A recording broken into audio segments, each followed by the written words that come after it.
الحمد لله وكفى وسلام على عباده الذين اصطفى أما بعد فأعوذ بالله من الشيطان الرجيم بسم الله الرحمن الرحيم يا أيها الذين آمنوا اتقوا الله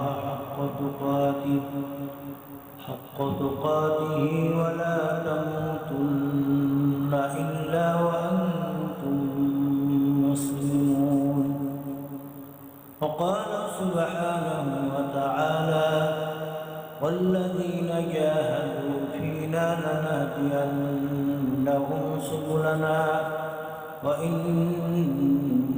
الله لمع المحسنين وقال سبحانه وتعالى يا أيها الذين آمنوا اتقوا الله وكونوا مع الصادقين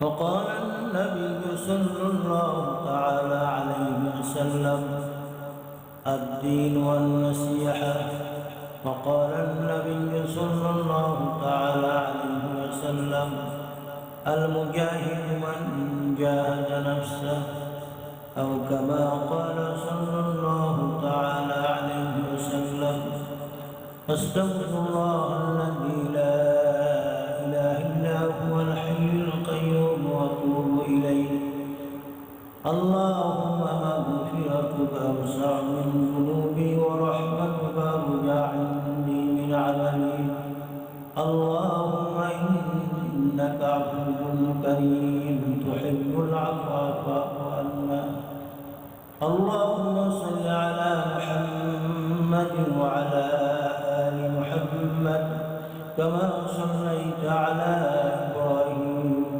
وعلى آل إبراهيم إنك حميد مجيد اللهم بارك على محمد وعلى آل محمد كما باركت على إبراهيم وعلى آل إبراهيم إنك حميد مجيد اللهم أخرجنا من ظلمات الوهم وأكرمنا بنور الفهم وافتح لنا أبواب فضلك ويسر علينا خزائن علمك سبحانك لا علم لنا إلا ما علمتنا الحمد لله ثم الحمد لله আল্লাহ পাক রব্বুল আলামিন জাল্লা জালালুহু আম্মা নওয়ালুহু দরবারে লাখো কোটি শুকরিয়া যে মহান রব্বুল আলামিন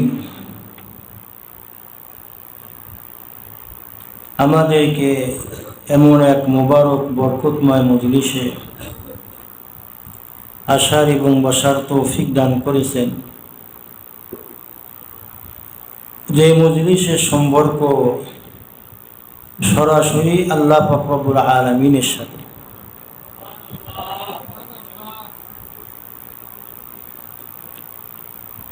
কারণ যে মজলিসে শুধু মুসলমান একত্রিত হয় ওই মজলিস এমনিতে বরকতপূর্ণ হয় এরপরে এই মজলিসে বুজুর্গানে দ্বীন উলামায়ে কেরাম মাদ্রাসার তলাবা এবং আশেপাশে আমরা যে সকল মুসলমান এখানে একত্রিত হয়েছি আমাদের মধ্যে এক আকাঙ্ক্ষা তলব নিয়ে এখানে আসছি উদ্দেশ্য হলো আত্মশুদ্ধি আমাদের নিজেদের ইসলাহ সংশোধন এই তলব আর আগ্রহ এই আকাঙ্ক্ষা আল্লাহর কাছে বড় দামি আল্লাহর কাছে বড় দামি এই উদ্দেশ্যে যারা একত্রিত হয় আল্লাহ পাক তাদেরকে বড় পছন্দ করে আল্লাহর জন্য যারা আলাদা হয় আল্লাহর জন্য যারা পৃথক হয় আল্লাহ পাক রব্বুল আলামিন তাদেরকে বড় পছন্দ করে তো আমরা যারা এখানে আসছি আল্লাহ পাক আমাদেরকে আসার তৌফিক দান করেছেন, তিনি মেহেরবানি করেছেন এটা আল্লাহ পাকের মেহেরবানি, দয়া, অনুগ্রহ। ওয়ালাউলা ফজলুল্লাহি আলাইকুম ওয়া রাহমাতুহু মা যাকা মিনকুম মিন আহাদ। আল্লাহ পাকের দয়া, অনুগ্রহ, তার মেহেরবানি ছাড়া কেউ এই ধরনের মজলিসে আসার কি হয় না, তৌফিক হয় না। এই জন্য আমরা যারা আসছি, আল্লাহ পাকের দয়া মেহেরবানির দ্বারাই আমরা এখানে আসছি। এটা সরাসরি আল্লাহ পাকের অনুগ্রহ মনে করি। আল্লাহ পাক আমাদেরকে এই দয়া মেহেরবানি করেছেন। আমরা আকাঙ্ক্ষা নিয়ে, তলব নিয়ে এখানে আসছি, যেন আমরা আমাদের নিজেদের জীবনের সংশোধন হয়, আমাদের আত্মা পরিশুদ্ধ হয়, আমাদের সকলের জন্য আল্লাহ পাক রব্বুল আলামিনের জাতি আলীর সাথে সকলের গভীর সম্পর্ক হয়। এই উদ্দেশ্যে তো আমরা আসছি নাকি?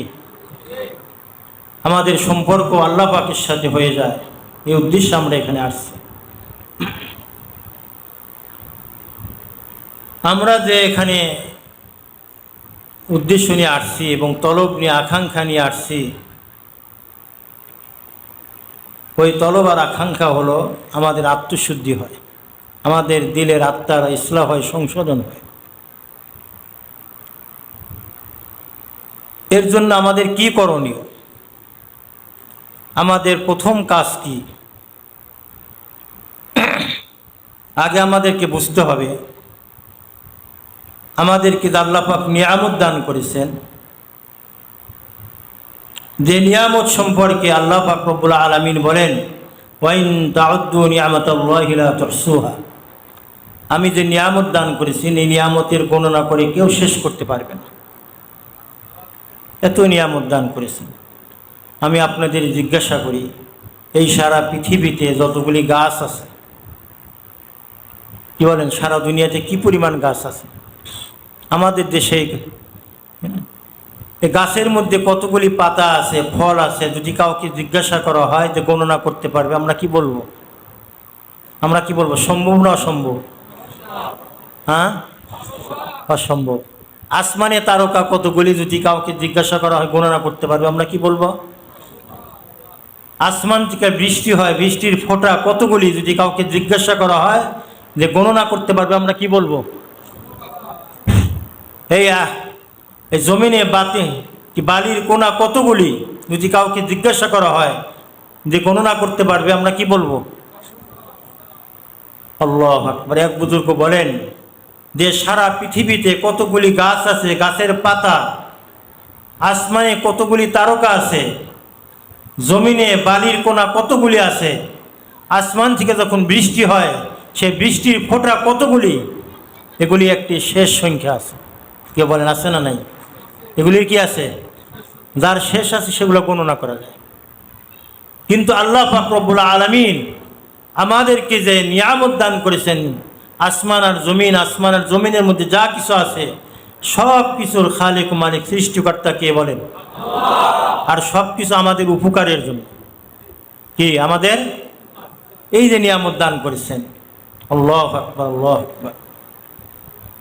এদিন আল্লাহ পাক বলছেন যে আমার দানকৃত নিয়ামতের তোমরা গণনা করে শেষ করতে পারবা না। এই যে আমরা এখানে আসছি, নিঃশ্বাস আমরা সারিয়ে আবার কি ভিতরে নিয়ে আসি। আমি নিঃশ্বাস কি বললাম, সারলাম, আর ভিতরে আনতে পারলাম না, আমি কি হয়ে যাব? লাশ হব। আবার ভিতরে আনলাম, আমি ছাড়তে পারলাম না, কি হবে? লাশ হয়ে যাবে। আমাদের নিঃশ্বাসের কোনো বিশ্বাস নেই। এক একটা নিঃশ্বাস আল্লাহ পাকের নিয়ামত। কি বলেন, এই নিঃশ্বাস কার নিয়ামত? আল্লাহ পাকের নিয়ামত। এর শুকরিয়া আদায় করতে হবে। সম্ভব? বলেন, আমরা নিঃশ্বাস যখন সারি আবার ভিতরে আনি, এই দুইটাই নিয়ামত। সারা আর ভিতরে নিয়ে আসা, এই দুইটাই নিয়ামত। তো দোনোবারই আমাদের কি করতে হবে? শুকরিয়া আদায় করতে হবে, আলহামদুলিল্লাহ বলতে হবে। এটা সম্ভব? আল্লাহ আকবার। আল্লাহ পাক আমাদেরকে নিয়ামতের সাগরের মধ্যে ডুবাই রাখছে। এই যে কথাটি বললাম যে সারা পৃথিবীতে গাছ, গাছের পাতা, ফল, আসমানের তারকা, বালির কোনা এবং বৃষ্টির ফোঁটা কেউ গণনা করে শেষ করতে পারবে না। কিন্তু এর একটি শেষ সংখ্যা আছে, যার শেষ আছে, এগুলি গণনা করা সম্ভব। কিন্তু আল্লাহ পাক যে আমাদেরকে নিয়ামত দান করেছেন, এই নিয়ামতে গণনা করা কি হবে না? সম্ভব হবে না। এখন আপনাদের কাছে প্রশ্ন, এত নিয়ামত দান করছেন যার কি আমরা গণনা করে শেষ করতে পারবো না। এই নিয়ামতের মধ্যে 1 নম্বরই নিয়ামত কি বলেন, সবচেয়ে বড় নিয়ামত কোনটি বলেন? আমাদের জন্য সবচেয়ে বড় নিয়ামত কোনটি বলেন ভাই? মানুষের জন্য, মানব জাতির জন্য এত নিয়ামত দান করেছেন গণনা করে শেষ করা যাবে না। কিন্তু এর মধ্যে সবচেয়ে বড় নিয়ামত, এর চেয়ে বড় নিয়ামত নাই। আল্লাহ পাক আমাদেরকে আশরাফুল মাখলুকাত সৃষ্টি করেছেন, এটা একটা বহুত বড় নিয়ামত। আমরা মানুষ, আমরা মানব জাতি, এই মানব জাতির জন্য সবচেয়ে বড় নিয়ামত কি বলেন? আমাদের জন্য সবচেয়ে বড় নিয়ামত হলো ঈমান। বলেন কি? ঈমান ইসলাম। এত বড় নিয়ামত পাওয়ার জন্য আমরা যে দুনিয়াতে আসছি, আমরা কি আল্লাহর কাছে আবেদন করছিলাম? বলেন, আবেদন করার সুযোগ ছিল? বিনা আবেদনে, বিনা দরখাস্তে আল্লাহ পাক আমাকে আপনাকে এই সবচেয়ে বড় নিয়ামত, নিয়ামত ঈমান, নিয়ামত ইসলাম, আমাকে আপনাকে একজন মুসলিম মায়ের পেটে কি মুসলিম পরিবারে জন্ম দিয়ে এই পৃথিবীতে আসার পূর্বেই আমাকে আপনাকে সবচেয়ে বড় নিয়ামত, নিয়ামত ঈমান, নিয়ামত ইসলাম দান করেছেন। আলহামদুলিল্লাহ। আমাকে আপনাকে যদি কোনো হিন্দুর ঘরে কি বলেন, কোনো কাফির মুশরিকের ঘরে জন্ম দিতেন, আমাদের করার কিছু ছিল? এই নিয়ামত কি দিছেন? বিনা দরখাস্তে, বিনা আবেদনে আল্লাহ পাক আমাকে আপনাকে মুসলিম মায়ের পেটে একজন মুসলিম পরিবারে জন্ম দিয়ে এই পৃথিবীতে আসার পূর্বেই নিয়ামত ঈমান, নিয়ামত ইসলাম দিয়ে আল্লাহ পাক আমাদেরকে কি করেছেন? ধন্য করেছেন, আমাদেরকে সৌভাগ্যবান করেছেন। আমরা কোনো ধরনের দরখাস্ত আবেদন করিনি। বলেন, এই নিয়ামতের দাবি, আল্লাহু আকবার, এই নিয়ামতের কোনো দাবি আছে না নাই? একটু কথাটা খেয়াল করতে হবে। নিয়ামতের দাবি আছে না নাই? ঈমান নামক নিয়ামতের দাবি কি বলেন? ঈমান নামক নিয়ামতের দাবি ভাই, এত বড় নিয়ামত দিলেন। বলা হয় যে পৃথিবীতে 3 ভাগের 2 ভাগের বেশি হলো অমুসলিম, আর 1 ভাগ বা তার চেয়ে কম অংশ হলো মুসলমান। আমাকে আপনাকে যদি কোনো অমুসলিম ঘরে জন্ম দিতেন, আমরা এই নিয়ামতে ইসলাম, নিয়ামতে ঈমান আমরা হাসিল করতে পারতাম না। আমাদেরকে দান করছেন কে? এই নিয়ামতের, এই ইসলামের কোনো দাবি আছে না নাই? ইসলামের দাবি কি? আল্লাহু আকবার। ইসলামের দাবি হলো আল্লাহর আনুগত্য করা। কার আনুগত্য করা? আল্লাহর আনুগত্য। আমরা আসছি দুনিয়াতে আল্লাহর আনুগত্য করার জন্য। এখান থেকে শুরু হবে আল্লাহর আনুগত্য। ঈমান কি দাবি করে? ঈমান আমাদের থেকে কি চায়? ঈমানের কি মোতালাবা? ঈমানের মোতালাবা, ঈমানের দাবি হলো, আমি একটি কি বলি কথা বলি, একটি বিষয়। আমরা মাগরিব পড়লাম, এখানে আমাদের ইমাম সাহেব কত সুন্দর তেলাওয়াত করলেন, কি বলেন? একটু এই বিষয়টা খেয়াল করে শুনি। আমাদের নামাজ আমরা আদায় করি, ফরজ, ওয়াজিব, সুন্নত, নফল নামাজ আদায় করি, নাকি বলেন? আমরা প্রত্যেক রাকাতের মধ্যে আলহামদুলিল্লাহ সূরা ফাতিহা তেলাওয়াত করি, কি বলেন? তেলাওয়াত করি কি করি না? আর ইমাম সাহেব মাগরিব, এশা, ফজরে কি ইমাম সাহেব প্রথম 2 রাকাতে উঁচু আওয়াজে তেলাওয়াত করে। উঁচু আওয়াজে কি করে? ইমাম সাহেব যখন বলেন ইহদিনাস সিরাতাল মুস্তাকিম সিরাতাল্লাযীনা আন'আমতা আলাইহিম গায়রিল মাগদুবি আলাইহিম ওয়ালাদ-দাল্লিন, আমরা কি বলি? আমিন। এখানে ইমাম সাহেব কি দোয়া করলেন? আল্লাহু আকবার। কিতাবে লেখে যে আলহামদুলিল্লাহ সূরা ফাতিহা মূলত হলো, এটা হলো দরখাস্ত। এটা কি ভাই? দরখাস্ত, দোয়া। এটা কি দরখাস্ত? আর কি এই দরখাস্ত শিক্ষা দিয়েছেন কে? এই দরখাস্তর মজমুন কে দিয়েছেন? বিষয়বস্তু কে দিয়েছেন? এই দোয়ার বিষয়বস্তু কে দিয়েছেন? আর সেটা কি? ইহদিনাস সিরাতাল মুস্তাকিম। হে আল্লাহ, আপনি আমাদেরকে সিরাতুল মুস্তাকিম হেদায়েত দান করুন। আল্লাহু আকবার। ইমাম সাহেব যখন বলেন গায়রিল মাগদুবি আলাইহিম ওয়ালাদ-দাল্লিন, আমরা কি বলি?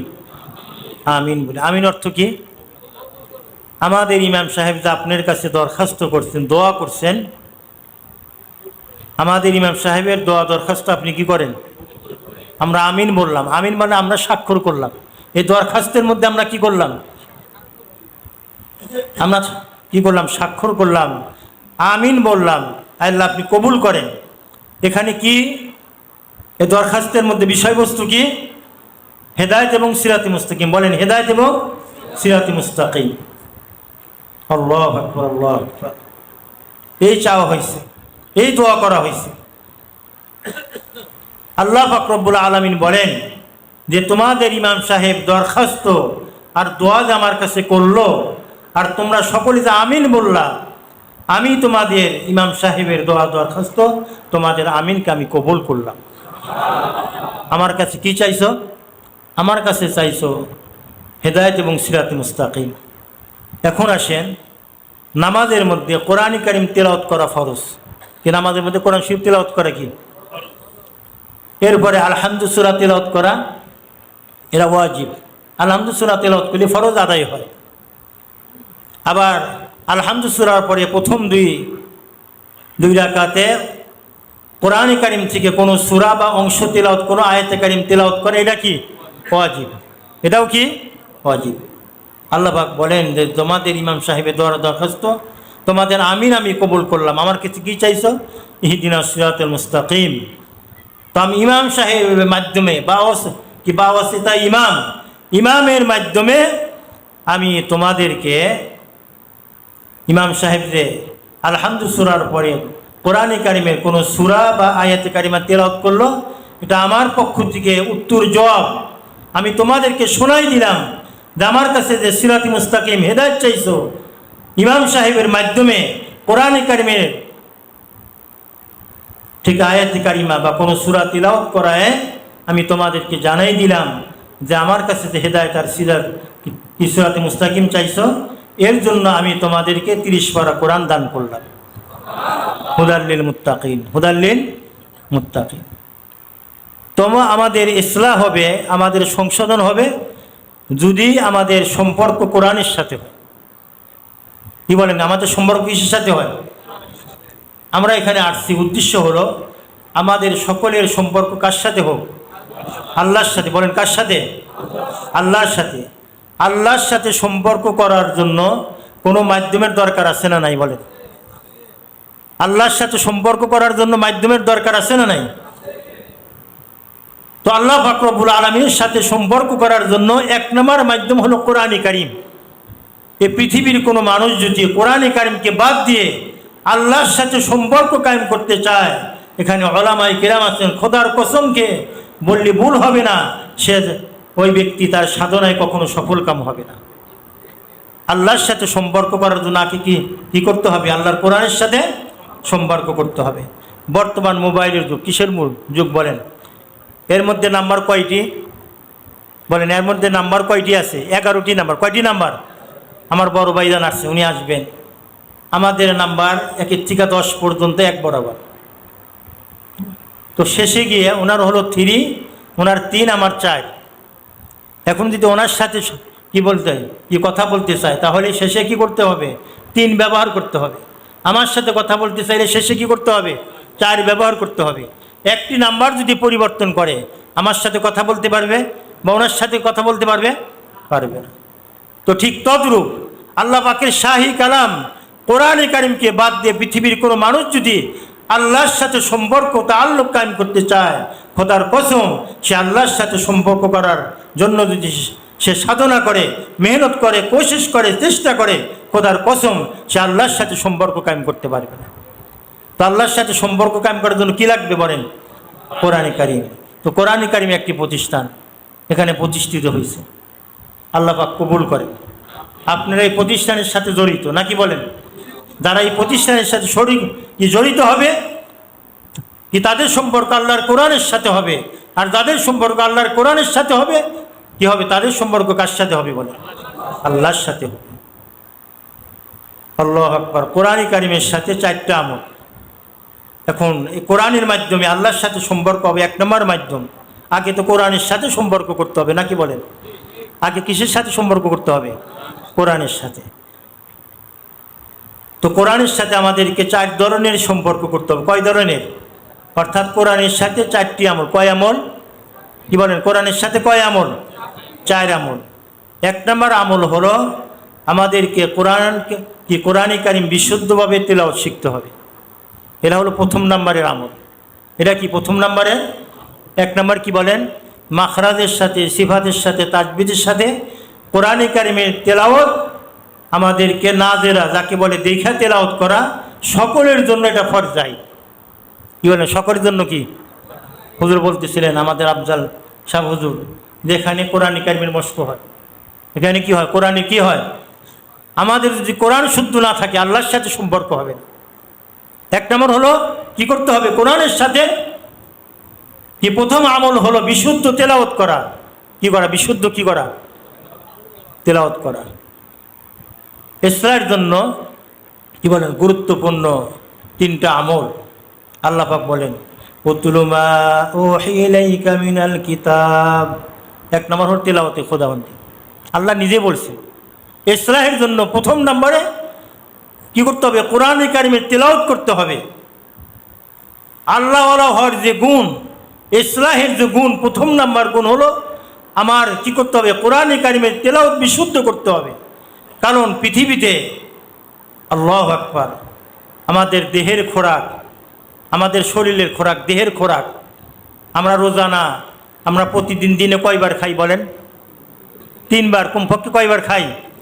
আমরা সকালে নাস্তা করি, আবার দুপুরে খানা খাই, আবার রাত্রে, আবার মাঝে কি করি? আমরা হালকা নাস্তা করি।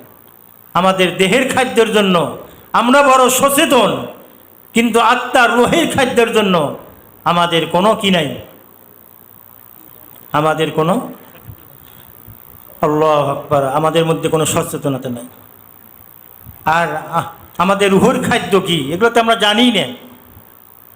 এক বুজুর্গ বলেন যে একদিন যদি আমার কি সকালবেলা ফজরের পরে আমি যদি সূরা ইয়াসিন তেলাওয়াত না করি, আমি মনে করি যে আমার আত্মার নাস্তা হয় নাই, আমার কি হয় না? রুহের খাদ্য হয় না, আমি ওই দিন চলতে পারি না। আমরা আমাদের শারীরিক সুস্থতার জন্য আমরা বড় সচেতন, কিন্তু আত্মার খোরাকের জন্য, আত্মার খাদ্যের জন্য আমাদের কোনো কি নাই? আমাদের কোনো ফিকির নাই। আত্মার যে ইসলাহ হবে, সংশোধন হবে, আত্মার সংশোধনের জন্য 1 নম্বর হলো কোরআনে কারিম বিশুদ্ধভাবে তেলাওয়াত করা। কি বলেন? কোরআনে কারিম কি? এখানে আমরা, এরা খুবই সূক্ষ্ম কথা, কি বলেন? সিফাতে রব্বানি, একটু খেয়াল করবো। সিফাতে রব্বানি এর অর্থ কি? আল্লাহওয়ালা হওয়ার গুণ। অর্থাৎ সিফাতে রব্বানি অর্থ কি? আল্লাহওয়ালা হওয়ার গুণ। এটা এলিমের মাধ্যমে জানতে হবে। আল্লাহওয়ালা হওয়ার কি গুণ, এটা আমাদেরকে জানতে হবে। 1 নম্বর কাজ, আমি যদি আত্মশুদ্ধি চাই, আমার আত্মার মধ্যে যত মন্দ স্বভাব আছে, আখলাকের উজিল আছে, একটু খেয়াল করে শুনি, এটা খুবই গুরুত্বপূর্ণ কথা। আল্লাহওয়ালা হওয়ার গুণ যাকে বলে সিফাতে রব্বানি। কি বলে? সিফাতে রব্বানি অর্থ কি বলেন? আল্লাহওয়ালা হওয়ার গুণ। আল্লাহু আকবার। এই আল্লাহওয়ালা হওয়ার গুণ কি, এটা ইলমের মাধ্যমে জানতে হবে, অর্থাৎ কোরআনে কারিমের মাধ্যমে জানতে হবে। 1 নম্বর কাজ। আর 2 নম্বর হলো এই সিফাতে রব্বানি, আল্লাহওয়ালা হওয়ার কি গুণ, এই গুণের সম্পর্ক হবে কলবের সাথে। কিসের সাথে? কলবের সাথে। আর 3 নম্বর হলো এই আল্লাহওয়ালা হওয়ার গুণ, সিফাতে রব্বানি, এর সম্পর্ক যখন কলবের সাথে হবে, তখন সিফাতে রব্বানি, আল্লাহওয়ালা হওয়ার গুণ তার কলবের মধ্যে, তার অন্তরের মধ্যে প্রতিষ্ঠিত হবে। এই আল্লাহওয়ালা হওয়ার গুণ যখন তার অন্তরে কি হবে? তাহাক্কুক হবে, প্রতিষ্ঠিত হবে, আসবে। আসার সাথে সাথে এই সিফাতে রব্বানি, আল্লাহওয়ালা হওয়ার যে গুণের যে তাজাল্লি, নূর আছে, শক্তি আছে, আলো আছে, প্রভাব আছে, এটা তার দিলের মধ্যে আসবে, অন্তরে আসবে। আর এটা যখন তার অন্তরে আসবে, আখলাকে রজিলা, যত মন্দ স্বভাব আছে, কি বলেন? হিংসা বলেন, অহংকার বলেন, মিথ্যা কথা বলেন, অন্যের গীবত করা, আত্মার যত রোগ আছে, অটোমেটিকভাবে ওই আত্মার রোগগুলি তার অন্তর থেকে বের হইতে থাকবে। আখলাকে হামিদা আসবে, প্রশংসনীয় আখলাক তার মধ্যে আসবে।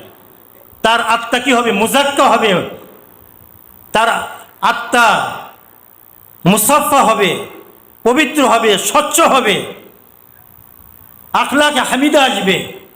এর জন্য কোরআনে কারিমের তেলাওয়াতের কোনো বিকল্প নেই। কি বলেন? কোরআনে কারিমের তেলাওয়াতের কোনো কি নেই। আমাদের প্রথম নম্বরের ত্রুটি হলো আল্লাহর কোরআনের সাথে আমল নাই। আল্লাহর কোরআনের সাথে আমল নাই, এর প্রথম নম্বরে আমল হলো বিশুদ্ধভাবে তেলাওয়াত করা।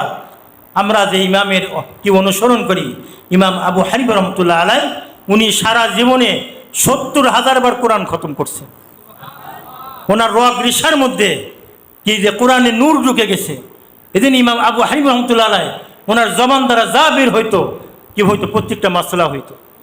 আমাদের আসল বিষয় কি মাজমুন তো কোরআনে কারিম, আসল সাবজেক্ট হলো কোরআনে কারিম।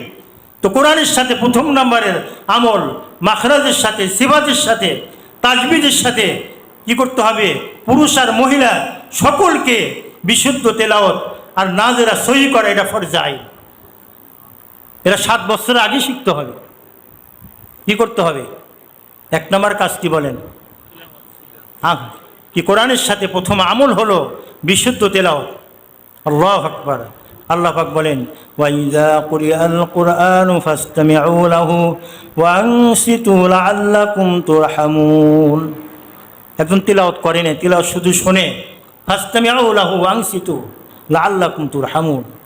যখন কোরআন তেলাওয়াত হয় তুমি খামোশি ইখতিয়ার করো, নীরবতা পালন করো এবং আল্লাহ পাকের শাহী কালাম তুমি মনোযোগ সহকারে শ্রবণ করো। লাআল্লাকুম তুরহামুন। কারণ তেলাওয়াত হইতেছে এই পৃথিবীতে এক ধরনের লোহা আছে, চুম্বক লোহা। ওই লোহা অন্য লোহাকে আকর্ষণ করে। কি করে? চুম্বক লোহা অন্য লোহাকে আকর্ষণ করে। আর দুনিয়াতে পৃথিবীতে আল্লাহ পাকের রহমতকে আকর্ষণ করার 1 নম্বর মাধ্যম হলো কোরআনে কারিম। যেখানে কোরআন তেলাওয়াত হবে লাআল্লাকুম তুরহামুন, আল্লাহ পাক স্বয়ং রব্বুল আলামিন বলেন যেখানে কোরআন তেলাওয়াত হবে ওইখানে আমার রহমতের বৃষ্টি বর্ষণ হইতে থাকবে। যার সিনায় কোরআন থাকবে ওই সিনা কি সাধারণ সিনা? ওরা তো আল্লাহ পাকের মারিফাতের ভান্ডারে পরিণত হয়ে গেছে। আল্লাহ পাকের মারিফাতে কি হয়ে গেছে? কি ভান্ডারে পরিণত হয়েছে। এই জন্যে বলার উদ্দেশ্য হলো আমরা এখানে আসছি, উদ্দেশ্য হলো আল্লাহ পাক যাতে আলীর সাথে আমাদের সকলের গভীর সম্পর্ক হয়। তো সেই গভীর সম্পর্ক করার জন্য আমাদের প্রথম নম্বরে দায়িত্ব কাজ হলো আল্লাহর কোরআনের সাথে সম্পর্ক করতে হবে। আর কোরআনের সাথে সম্পর্ক করতে হলে 4টি আমল। প্রথম নম্বরের আমল হলো আমাকে বিশুদ্ধ তেলাওয়াত শিখতে হবে। উবাই ইবনে কাব রাদিয়াল্লাহু তাআলা আনহু উনি তেলাওয়াত করতেছেন, নবী আলাইহিস সালাম আগমন করলেন। উবাই ইবনে কাব তেলাওয়াত বন্ধ করলেন, বললেন, হে উবাই ইবনে কাব তুমি তেলাওয়াত করো। উবাই ইবনে কাব রাদিয়াল্লাহু তাআলা আনহু বললেন, ইয়া রাসূলুল্লাহ, যে কোরআন আপনার উপরে নাযিল হয়েছে আমি আপনার সামনে কিভাবে তেলাওয়াত করি? আমি আপনার সামনে কিভাবে তেলাওয়াত করি? বলো যে আল্লাহর পাক কি যে উপর থেকে নির্দেশ হয়েছে তোমার তেলাওয়াতের। উনি বড় বুদ্ধিমান ছিলেন, জিজ্ঞাসা করলেন, ইয়া রাসূলুল্লাহ, আল্লাহু সাম্মানি, আল্লাহ কি আমার নাম নিয়ে বলছেন? আল্লাহ কি আমার নাম নিয়ে বলছেন আপনাকে যে উবাই ইবনে কাব কি তেলাওয়াত করতে বলেন? আল্লাহ নবী সাল্লাল্লাহু আলাইহি ওয়াসাল্লাম বলেন, আল্লাহু সাম্মাকা। আল্লাহর হাবিব বললেন, আল্লাহু সাম্মাকা উবাই ইবনে কাব, আল্লাহ পাক তোমার নাম নিয়ে বলছেন এবং আমাকে নির্দেশ করা হয়েছে যে উবাই ইবনে কাবকে তেলাওয়াত করতে বলেন। হে আমার হাবিব, উবাই ইবনে কাবের তেলাওয়াতের প্রতি আপনি মনোযোগী হন। আমি স্বয়ং রব্বুল আলামিন, আমি উবাই ইবনে কাব যখন তেলাওয়াত করে সে এত মহাব্বতের সাথে, ভক্তির সাথে, আজমতের সাথে তেলাওয়াত করে, আমি স্বয়ং রব্বুল আলামিন উবাই ইবনে কাবের কি তেলাওয়াতের প্রতি আমি স্বয়ং রব্বুল আলামিন মনোযোগী হয়ে যাই। আল্লাহ পাককে আমাদেরকে মনোযোগী করার জন্য 1 নম্বর মাধ্যম হলো কোরআনে কারিমের তেলাওয়াত। এই ক্ষেত্রে আজকে মুসলমানরা আসল জিনিসটা আমরা হারাইছি। আসল জিনিস হারাইছি। এই প্রতিষ্ঠানের উদ্দেশ্য কি? এর মাধ্যমে নাজাত হবে। কোন আলিমান, তুমি যদি নাজাত পেতে চাও আলিম হোক। প্রথম নম্বরে আমাদের অবহেলা, আমাদের ত্রুটি, আমরা ছোটোবেলায় কোরআনে কারিম সহি করি নাই। আমরা আমাদের বাচ্চাদেরকেও আমরা কি করতেছি, এদেরকে আমরা অভিভাবক, মুসলিম অভিভাবক, ইমানি দায়িত্ব কী ছিল? আমি একজন মুসলিম অভিভাবক হিসাবে এই সন্তান সন্ততি আমাদের জন্য শ্রেষ্ঠ নিয়ামত। কি বলেন? শ্রেষ্ঠ অসংখ্য নিয়ামতের মধ্যে এই শ্রেষ্ঠ নিয়ামত হলো আমাদের সন্তান সন্ততি। যার ঘরে যার সন্তান হাফিজে কোরআন আলিম হয়েছে, দেখেন ফজিলত কি। আল্লাহু আকবার, আল্লাহু আকবার। এজন্য 1 নম্বর কাজ হলো কোরআনের সাথে কি করতে হবে, আমাকে নিজেকেও বিশুদ্ধভাবে নাজেরা দেখে, সবাই তো আর হাফিজ হইতে পারবে না, কিন্তু সকলকে পুরা 30 পারা কোরআনে কারিম বিশুদ্ধ তেলাওয়াত করা, নাজেরা সহি করা, এটা ফরজে আইন। এর সাথে নামাজি হবে না, এটা 1ম নাম্বার শর্ত। এজন্য আমরা রাজি আছি তো ইনশাআল্লাহ, নাকি বলেন? বলেন কি কোরআনে কারিমের সাথে 1ম নাম্বারের আমল কি করে আমাদের কোরআন সহি করতে হবে। আমি হুজুরকে বলবো, আমাদের মোহতামি হুজুরকে, কি বয়স্কদের কোরআন শেখার ব্যবস্থা করা। এখানে মনে আছে আর কি, এখানে আছে বোধহয়, আছে। হ্যাঁ, কি আরো জোরদার করা, আমরা মাগরিব থেকে এসা পর্যন্ত যদি রোজানা দিই, দিন ইনশাআল্লাহ নিয়ত করেন। হ্যাঁ, যে চালু ছিল। আর যারা ছোট বাচ্চা আছে এরা তো মাদ্রাসায় পড়বে, আমরা নিয়ত করি এখানে, নাকি বলেন? আসছি তো তোবার নিয়তে, নাকি বলেন? এই যে তলব নিয়ে আসছি, আকাঙ্ক্ষা নিয়ে আসছি, এইটাই তোবা। এটাই কি? এই যে আকাঙ্ক্ষা, একটা কথা বলি, এটা বলে দা আইয়া, এই যে আগ্রহ, আমরা যে এখানে আগ্রহ নিয়ে আসছি, তলব নিয়ে আসছি, এই তলবটা হলো, এই আগ্রহটা হলো, এই দা ইয়া হলো আল্লাহ পাকের পক্ষ হইতে কি যে পীড়িত মেহমান। এই দায়িয়াতে মনের মধ্যে ভালো কাজের আগ্রহ সৃষ্টি হয়, এটা আল্লাহ পাকের পক্ষ থেকে মেহমান। আমার ঘরে যদি মেহমান আসে, আমি যদি মেহমানকে না কদরি করি, আমি যদি মেহমানকে যদি কি মেহমানদারি না করি, বলেননি, ওই মেহমান আর পরবর্তীতে আসবে না। আর যদি মেহমানদারির হক আদায় হয়, আমি যদি তাকে সম্মান করি, ইজ্জত করি, আর মেহমানের কদর করি, তাহলে মেহমান আবার আসবে। অমুক হুজুরের বাড়িতে গেছি, কি বড় কদর করছে, কি মনে আগ্রহ থাকে যে আবার যাব। আর যদি মেহমানের সাথে কি হয়, হ্যাঁ, আচরণ যদি ভালো না হয়, মেহমানদারি যদি না হয় এবং কদর না হয়, ওই মেহমান কিন্তু দ্বিতীয়বার আসবে না। এই ভালো কাজের মনের মধ্যে আগ্রহ, এই আগ্রহটা আল্লাহ পাকের পক্ষ থেকে মেহমান, আল্লাহ পাকের পক্ষ থেকে কি মেহমান। এরা কি কদর করা, এই আগ্রহকে, এই আকাঙ্ক্ষাকে, এই তলবকে মূল্যায়ন করা। আমরা নিয়ত করি এখানে যে কথা বলি হবে, এ কথার উপরে আমরা আমল করব। কি বলে না, আমলের নিয়ত শুনবো তো ইনশাল্লাহ, কথা তো হয়ে গেল।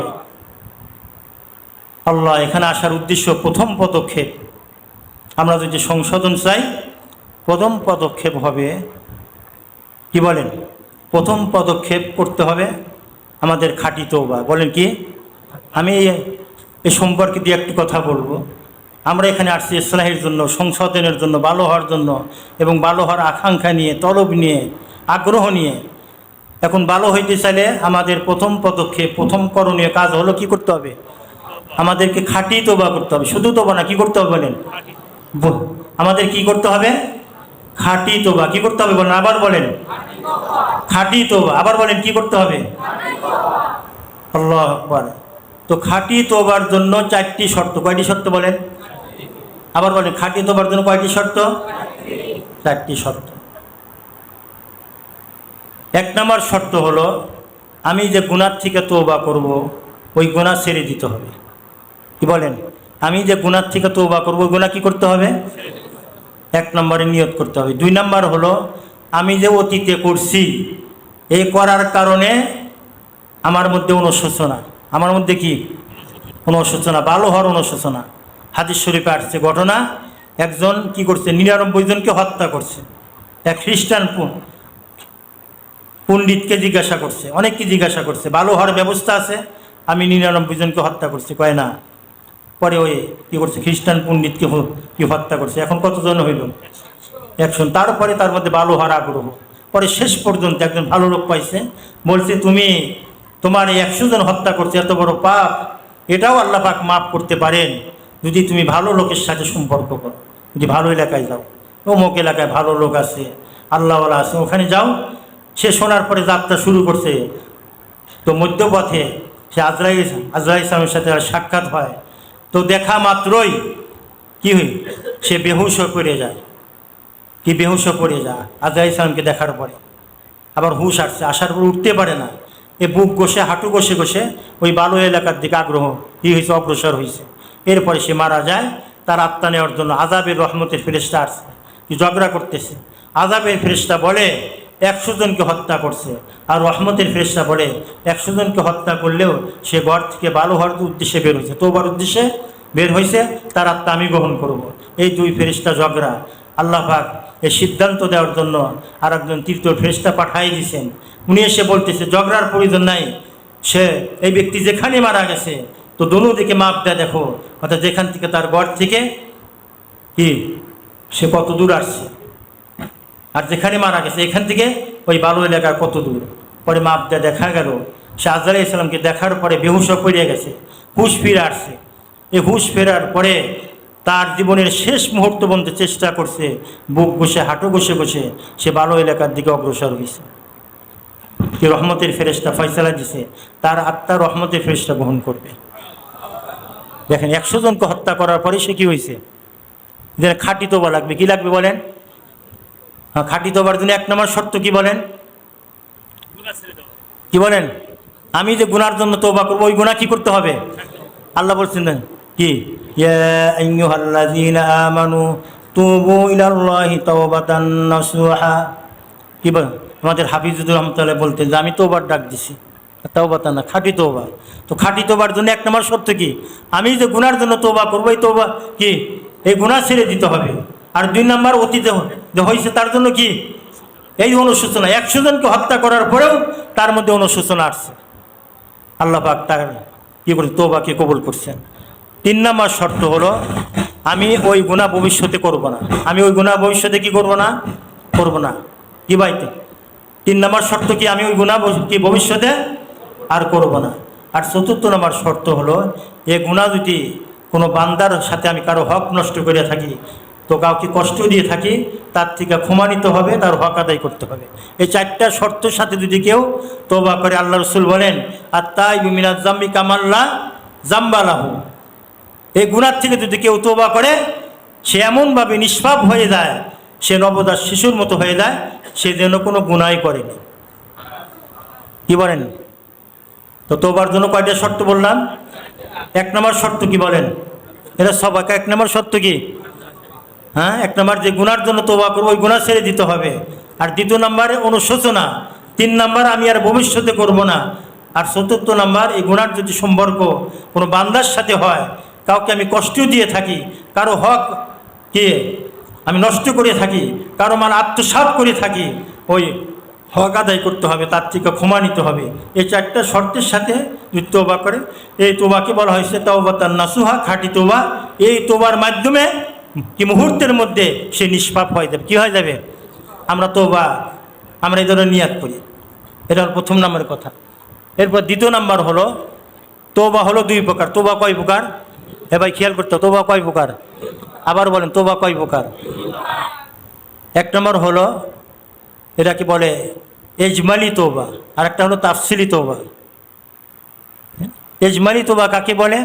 এজমালি তোবা বলা হয় যে আমার অতীতের গুনার জন্য আমি 2 রাকাত সালাতু তোবা নামাজ পড়ে আল্লাহর কাছে দোয়া করব। কি বলেন? আমি 2 রাকাত নামাজ পড়ে কি করব? আল্লাহর কাছে কি করব? আমার অতীতের গুনার জন্য আমি 2 রাকাত নামাজ পড়ব। আমি 2 রাকাত নামাজ পড়ে আল্লাহর কাছে কি করব? আল্লাহর কাছে তওবা করব।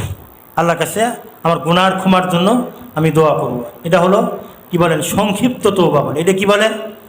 কি বলেন? সংক্ষিপ্ত তওবা আমি প্রতিদিন করতে পারি। আমি 1 বার না 2 বার 3 বার করতে পারি। সেটা কি?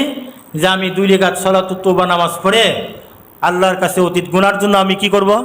বলেন, এটা সহজ না কঠিন? এটা আমরা প্রতিদিন যদি এশার নামাজের পরে ঘুমানোর আগে এই আমলটা করতে পারি, এটা সাংঘাতিক আমল। যদি ঘুমানোর আগে আমি 2 রাকাত সালাতু তোবা নামাজ পড়তে পারি, যে আল্লাহ সারাদিন আমার দ্বারা কত গুনাহ হয়েছে, আমার জানা অজানা, ইচ্ছায় অনিচ্ছায়, কি ছোট বড়, আমার জবানের দ্বারা, চোখের দ্বারা, আমার কানের দ্বারা, পায়ের দ্বারা, হাতের দ্বারা, অন্তরের দ্বারা, মস্তিষ্কের দ্বারা আমার কত নাফরমানি গুনাহ হয়েছে। তাই আল্লাহ আমি 2 রাকাত নামাজ পড়ে আপনার কাছে আমি দোয়া করছি, আমি ক্ষমা প্রার্থনা করছি। বলেন, এই আমলটা সহজ না কঠিন? সহজ, কিন্তু করা কঠিন। কিন্তু করা কি? করলে তো কাজ হয়ে যাবে। আমি নিয়াত করতে পারি না ইনশাল্লাহ? কমপক্ষে রোজানা এশার নামাজের পরে রাত্রে ঘুমানোর পূর্বে কি 2 রাকাত, এটা বলে সংক্ষিপ্ত তওবা। এটা কি বলে? যদি রাত্রে রাত্রে ঘুমানোর আগে না পারি, কমপক্ষে সারাদিন যে কোনো সময় করে নিলাম, কি বলে জহরের আগে পরে বা মাগরিবের পরে এশার আগে পরে 2 রাকাত সালাতুত তওবা, এটা সংক্ষিপ্ত তোবা। আর একটা হলো বিস্তারিত তোবা, এটা বলে তাফসিলি তোবা। এটা খুব গুরুত্বপূর্ণ কথা বলেন, এটা হলো বিস্তারিত তোবা, এটার বাংলা হলো বিস্তারিত তোবা। এখন বিস্তারিত তোবা কি বলেন? সেটা হলো যে আমি তো অতীতে গুনাহ করছি, অনেক গুনাহ আছে যে গুনাহ তোবা করলে মাফ হবে না। কি হবে না? একটু খেয়াল করি, আমি অতীতে গুনাহ করছি যেহেতু, তো যেই গুনাহ আমি শুধু তওবার দ্বারা কি হবে না, ওই গুনার ক্ষতিপূরণ আছে। কি আছে? যেমন মনে করেন অতীতে আমার নামাজ কাজা আছে, অতীতে আমার নামাজ কি আছে? কাজা আছে। এই কাজা নামাজের জন্য যদি আমি সারা জীবন তওবা করি, আমার তওবা কবুল হবে না, আমাকে কাজা আদায় করতে হবে। অতীতে আমার উপরে রমজানের রোজা ফরজ ছিল, আমি আদায় করি নেই, এখন আমার বুঝ আসছে, এর জন্য তওবা হলো আমাকে কাজা আদায় করতে হবে। আমাদের সাথে সম্পর্ক রাখে একজন অতীতে 20 বছর তার রোজা কাজা ছিল, এই তওবার বিস্তারিত বয়ান শোনার পরে সে বলে যে হুজুর আমি 20 বছরের কাজা রোজা আদায় করছি। আর একজন 12 বছরের কি করছে গায়ে আল্লাহু আকবার, কাজা কি যে রোজা কাজা আদায় করছে, নামাজ তো আদায় করছে। এটার নাম হলো বিস্তারিত তওবা। আমার পরে যাকাত ফরজ ছিল, একটু খেয়াল করে শুনি, আমার পরে যাকাত ফরজ ছিল, আমি আদায় করিনি, আমার এখন বুঝে আসছে, এর জন্য তওবা করলে হবে না, আমি গরিবের হক নষ্ট করছি, এটা ফরজ ছিল, এর জন্য কি করতে হবে? এর তওবা হলো অতীতের ওই বছরগুলি হিসাব করে আমার যদি মাল থাকে যাকাত আদায় করতে হবে। এটা হলো বিস্তারিত তওবা। এটা কি ভাইবে? কি ভাই আমার কথা বুঝে আসলো? অর্থাৎ যে গুনাহের ক্ষতিপূরণ সম্ভব, যে গুনাহের কি ক্ষতিপূরণ, ওই গুনাহের জন্য যদি আমি তওবা করি, তওবা কি হবে না, ওই গুনাহ ক্ষতিপূরণ করতে হবে। অতীতের কাজা নামাজ থাকলে আমাকে কাজা আদায় করতে হবে, আমার রোজা কাজা থাকলে আমাকে রোজা কাজা আদায় করতে হবে, যাকাত কাজা থাকলে আমাকে 10 বছরের যদি কাজা থাকে, আমার যদি সম্পদ থাকে ওই 10 বছর যাকাত আদায় করতে হবে। এটা হলো বিস্তারিত তওবা। এটা কি ভাই? তাহলে এই বিস্তারিত তওবা যদি আমি চাই, আমি যদি খাঁটি তওবা চাই, তাহলে আমাকে বিস্তারিত তওবা হলো অতীতের নামাজ যাদের কাজা আছে আজকের থেকে মনে মনে নিয়াত করি। আমি বলি না যে হাত উঠা, যাদের নামাজ কাজা আছে আজকের থেকে নিয়াত করি। এটা সহজ, এটা সহজ। আমি যদি 5 ওয়াক্ত নামাজের সাথে প্রতিদিন আমি ফজরের সাথে ফজর, জোহরের সাথে জোহর, আসরের সাথে আসর, এরপর মাগরিবের সাথে মাগরিব, এশার সাথে এশা আমি যদি আদায় করতে থাকি, তাহলে আমার সারা জীবনের কাজ আদায় হতে পারে। আমি নফল না পড়ি, এগুলো করি। এটা হলো বিস্তারিত তওবা। এটা কি ভাই আমার কথা বুঝে আসলো? আমরা যে এখানে ইসলার জন্য আসছি, ইসলার জন্য প্রথম পদক্ষেপ হলো আমাকে খাঁটি তওবা করতে হবে। আর খাঁটি তওবার জন্য 4টি শর্ত, আল্লাহু আকবার। আর তওবা 2 প্রকার, ইজমালি তওবা আর তাফসিলি তওবা। ইজমালি মানে সংক্ষিপ্ত তওবা, আমি রোজানা প্রতিদিন কি করতে পারি, 2 রাকাত সালাতুত তওবা নামাজ পড়ে আল্লাহর কাছে দোয়া করতে পারি, এটা সহজ। আর তাফসিলি বিস্তারিত তওবা হলো আমার অতীতে নামাজ কাজা থাকলে ওই কাজা আদায় করতে হবে, আমার রোজা কি থাকলে কাজা থাকলে আমাকে রোজা আদায় করতে হবে, আমার যদি যাকাত কি ফরজ ছিল আদায় করি নাই, আমাকে কাজা আদায় করতে হবে। এরপরে আবার তওবা করতে হবে যে আমি ওয়াক্ত মতো সময় মতো আদায় করতে পারি, ওই এরপরে আল্লাহর কাছে কবুল হবে। এরপরে কি হবে বলে? তো আমরা নিয়ত করতে পারি না ইনশাল্লাহ। এমনভাবে যদি কেউ তওবা করে, এই তওবাকে খাঁটি তওবা, এই তওবার দ্বারা আল্লাহ পাক তার অতীতের সমস্ত গুনাহ খাতা মাফ করে দিবেন। আর শুধু মাফ করবেন না, ফাউলাইকা ইউবাদদিলুল্লাহু সাইয়্যাতিহিম হাসানাত। আল্লাহু আকবার। আল্লাহ পাক কি বলেন? আমি শুধু তাকে ক্ষমা করব না, ওই গুনাহগার ব্যক্তি সে যখন খাঁটি তওবা করবে, সে আল্লাহর এত প্রিয় হয়ে যায়, আল্লাহ এত মাহবুব হয়ে যায়, আল্লাহ এত মোকাররব হয়, আল্লাহ পাকের এত নিকটবর্তী বান্দা হয়ে যায় যে তার ওই গুনাহগুলিকে আল্লাহ পাক নেকির দ্বারা পরিবর্তন করে দেন। এক বুজুর্গ ছিলেন, গুনাহ হলে খাতার মধ্যে লেখা রাখতেন। কি করতেন? গুনাহ হলে খাতার মধ্যে কি করতেন? লিখতেন। লিখছেন, অনেকদিন পরে গুনাহ হয়েছে, লেখার জন্য খাতা বের করছেন। এখন বের করে দেখে উনি যে অতীতে গুনাহগুলি লিখছেন ওইখানে নেকি লেখা রয়েছে, কারণ গুনাহ করার পরে তওবা করছেন। আল্লাহ পাক বলেন ফাউলাইকা ইউবাদদিলুল্লাহু সাইয়্যাতিহিম হাসানাত। এজন্য আমরা কি বলেন বিস্তারিত তওবা আর সংক্ষিপ্ত তওবা আল্লাহ পাক আমাদেরকে যতটুকু বলার শোনার তৌফিক দান করছেন এর চেয়ে বেশি আল্লাহ পাক আমাদেরকে আমলের তৌফিক দান করেন। আপনাদের মধ্যে যে আগ্রহ, আমি বলছি অতীতের নামাজ, বলেন নামাজের সম্পর্কে আমি একটি কথা বলি, আল্লাহ বাঙ্গা বাঙ্গা কথা বলি, একটু খেয়াল করি। আল্লাহ নামাজ কয় ওয়াক্ত বলেন? আজান হয় কয়বার? 5 বার। আজানের মধ্যে এখানে 6টা বার্তা। কয়টা বার্তা বলেন?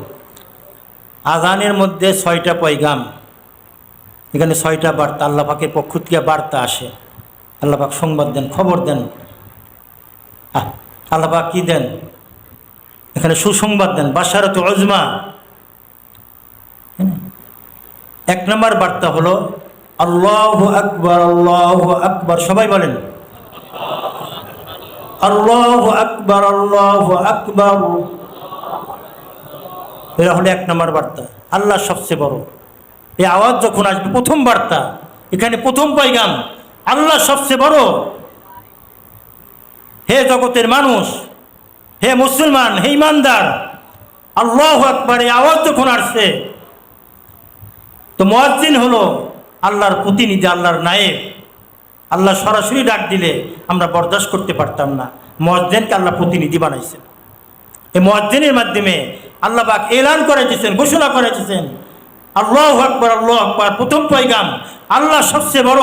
তুমি পৃথিবীতে যে কাজে তুমি আসো, তুমি বাদশাহ হও, প্রধানমন্ত্রী হও, প্রেসিডেন্ট হও, আলিম হও, হাফিজ হও, মুফতি হও, মুহাদ্দিস হও, হাজি হও, এবং দুনিয়াদার হও, অফিসে কৃষি কাজ করতেছো, ব্যবসা বাণিজ্য করতেছো, এবং শিল্প কারখানায় তুমি যে কোনো কাজে আসো, সকল কাজ ছোট, আল্লাহু আকবার, আল্লাহ সবচেয়ে বড়, এক আওয়াজ শোনার সাথে সাথে তোমাকে মসজিদে চলে আসা। 1 নম্বর বার্তা। এরপর 2 নম্বর বার্তা হলো আশহাদু আল্লা ইলাহা ইল্লাল্লাহ। বলেন আশহাদু আল্লা ইলাহা ইল্লাল্লাহ। এটা হলো 2 বার্তা। আমি সাক্ষ্য দিচ্ছি আল্লাহ ছাড়া কোনো, যখনই সাক্ষ্য দিলাম, যখন আল্লাহর পক্ষ থেকে এলান আসছে, তখন আমার এই পৃথিবীর কোনো কাজ নয়, এখন আল্লাহর ডাকে সাড়া দেওয়া আল্লাহর থেকে হয়, আমলের দ্বারা হবে, এ নামাজের মাধ্যমে হবে। আসো আসো, যে আল্লাহকে তুমি এক মানছো, তোমার ইমানকে সহি করো, আকীদাকে সহি করো। বাহ্যিক তুমি যেখান থেকে হওয়া দেখতেছো ওখান থেকে হয় না। আশহাদু আল্লা ইলাহা ইল্লাল্লাহ, আল্লাহর থেকে হবে। আর আল্লাহর থেকে নেওয়ার জন্য তুমি যে সাক্ষ্য দিয়েছো আল্লাহ ছাড়া কোনো মাবুদ নাই, সেই আল্লাহর হুকুম কি আদায় করার জন্য, পুরা করার জন্য তুমি মসজিদে চলে আসো। এটা হল 2 বার্তা। আশহাদু আন্না মুহাম্মাদার রাসূলুল্লাহ। এর অর্থ কি? আল্লাহ তোমাদের কামিয়াবি, সফলতা 1 নম্বর নবী আলাইহিস সালামের তরিকার মধ্যে। কিসের মধ্যে বলেন? হ্যাঁ, কি বলেন? সুন্নত তরিকার মধ্যে। এরা তার উদ্দেশ্য কি? আশহাদু আন্না মুহাম্মাদুর রাসূলুল্লাহ দ্বারা কি এখানে বোঝানো হয়েছে, এখানে পয়গাম বার্তা দেওয়া হয়েছে, তুমি যদি কামিয়াবি চাও, সফলতা চাও, একমাত্র তরিকা পদ্ধতি হলো কি নবী আলাইহিস সালামের সুন্নতের ইত্তেবা। কি করতে হবে বলেন? সুন্নতের কি? আমরা খানা খাই কি খাই না বলেন? হ্যাঁ, আমরা দস্তরখান বিষয় খানা খাই। আমরা তো দিনে তো কি কয়েকবার খাই, কি বলেন? এই খানা খাওয়ার মধ্যে এখানে সুন্নত আছে অনেকগুলি, একটু খেয়াল করে শুনি। আশরাফ আলী থানভী রহমতুল্লাহ আলাইহি উনি একবার রেলগাড়িতে সফর করতেছেন। কিসে? উনি রেলগাড়িতে সফর করতেছেন। এক হিন্দু ওনার সামনে, ডাব্বার সামনে, ওনার সামনাসামনি বসছে। সে জামার আসলে মুড়ি খাইতেছে, মুড়ি। তো মুড়ি, হিন্দুরা তো খানার তাজিম করে না, সম্মান করে না। ওই অনেকগুলি মুড়ির মধ্যে চাউল থাকে, কি বলেন? আদা মুড়ি, অর্থাৎ ভাজা হয়, আদা ভাজা হয়। এরা কি বলে? চাউল মুড়ি করে, শক্ত হয়। আবার পোড়া মুড়ি থাকে। ওরা তো কি করে না, খানার ইজ্জত সম্মান করে না। তো মুড়ি খাওয়ার পরে যখন পেট ভরে গেছে, ওই খুদ মুড়ি বলে, ওই কি যে আপনার পোড়া মুড়ি বলে, ওই হিন্দু ফেলে দিছে। তো ডাব্বার মধ্যে ফেলে দিছে। আল্লাহু আকবার। হযরত আশরাফ আলী থানভী রাহমাতুল্লাহ আলাইহি ওনার সফর সঙ্গী ছিলেন, ওনার খাদেম ছিলেন। আল্লাহু আকবার। খাজা আজিজুল হাসান মাজজুব রহমতুল্লাহ আলাইহি উনি নির্দেশ করলেন, এই হিন্দু মুড়িগুলো ফেলে দিল, এখানে মানুষ হাঁটবে, পায়ের নিচে পড়বে। তো তাকে বললেন, ভাই उसको उठा लो और 2 के मुझे दे दो। উনি ওনার খাদেমকে বললেন, এই মুড়িগুলো উঠাও আর পরিষ্কার করে আমাকে দাও, উঠাও পরিষ্কার করে আমাকে দাও। তো উনি উঠাইলেন। এখন চিন্তা করলেন, একজন হিন্দু তার ফেলে দেওয়া মুড়ি হযরত আশরাফ আলী থানভী রহমতুল্লাহ হাকিমুল উম্মত, কি আমার পীর ও মুর্শিদ, আধ্যাত্মিক আত্মার রোগের চিকিৎসক, এত বড় হাকিম আল্লাহ হাকিমুল উম্মত, উনি খাবেন একজন হিন্দুর ফেরত দেওয়া মুড়ি? এটা কেমন হয়? উনি চিন্তা করলেন, আমি খেয়ে ফেলি। কিন্তু হযরত তো বলছেন, उसको उठा लो और 2 के मुझे दे दो, উঠাও পরিষ্কার করে আমাকে দাও। উনি চিন্তা করলেন যে সরাসরি আমি অনুমতি চাই, এটা তো গোস্তাকি হবে, এটার দ্বারা আমিত্বভাব প্রকাশ পাবে। যদি আমি বলি যে হুজুর আমার খাওয়ার অনুমতি আছে, যদি সরাসরি আমাকে উল্লেখ করি, এটা শাইখের সাথে বেয়াদবি হবে, তো সরাসরি উল্লেখ করা যাবে না। তো উনি চিন্তা করলেন যে কীভাবে অনুমতি নেওয়া যায়। আল্লাহু আকবার। খাজা আজিজুল হাসান মাজুজুর রহমতুল্লাহ কত বড় হিকমতওয়ালা ছিলেন। উনি বললেন, হজরত এ দোসরো কো খানে কি ইজাজত হয়, অন্যের খাওয়ার কি অনুমতি আছে? বলছে কি যে দোসরো কো খানে কি ইজাজত হয়, অন্যের খাওয়ার কি অনুমতি আছে? আল্লাহু আকবার, আল্লাহু আকবার। তো হজরত বললেন, দোসরো কো খানে কি ইজাজত হয়, বললেন যে অন্যের খাওয়ারও কি আছে অনুমতি? এখন অন্যের মধ্যে উনি আছে না নাই? অন্যের মধ্যে উনি দেখেন, অনুমতি নেওয়ার মধ্যেও আমিত্বভাব প্রকাশ না পায়, এজন্য উনি অনেক কৌশলে অনুমতি নিলেন। ওই হিন্দুর ফেলে দেওয়া মুড়িগুলো অনেক কী বলে খেয়ে ফেললেন। ওই হিন্দু সব দেখতেছে, আশ্চর্য, আমি একটু আগে মুড়ি আমি খাইতেছিলাম, আমি ফেলে দিলাম, এখানে মানুষের পায়ের নিচে পড়বে। উনি ওনার খাদেমকে উঠাইলেন, উনি নিজে খেয়ে ফেলবেন, আর ওনার খাদেম অনুমতি নিয়ে এই মুড়িগুলি খেয়ে ফেললেন। সব দেখলেন। উনি সরাসরি ওই হিন্দু হযরত আশরাফ আলী থানভী রহমতুল্লাহকে জিজ্ঞাসা না করে ওনার খাদেমকে জিজ্ঞাসা করলেন। খাজা আজিজুল হাসান মাজুরকে জিজ্ঞাসা করলেন, এনার নাম কি, ওনার পরিচয় কি, ওনার অবস্থান কোথায়, ওনার বাড়ি কোথায়। পুরা ঠিকানা ওই হিন্দু সংগ্রহ করলেন। পুরা ঠিকানা সংগ্রহ করে আর কিছু বলে নাই। ওই হিন্দু যেখানে নামার কথা নেমে গেলেন। পরে যাই হোক, 3 দিন পরে ওই হিন্দু তার পুরা পরিবার সহ থানাবন চলে আসছে।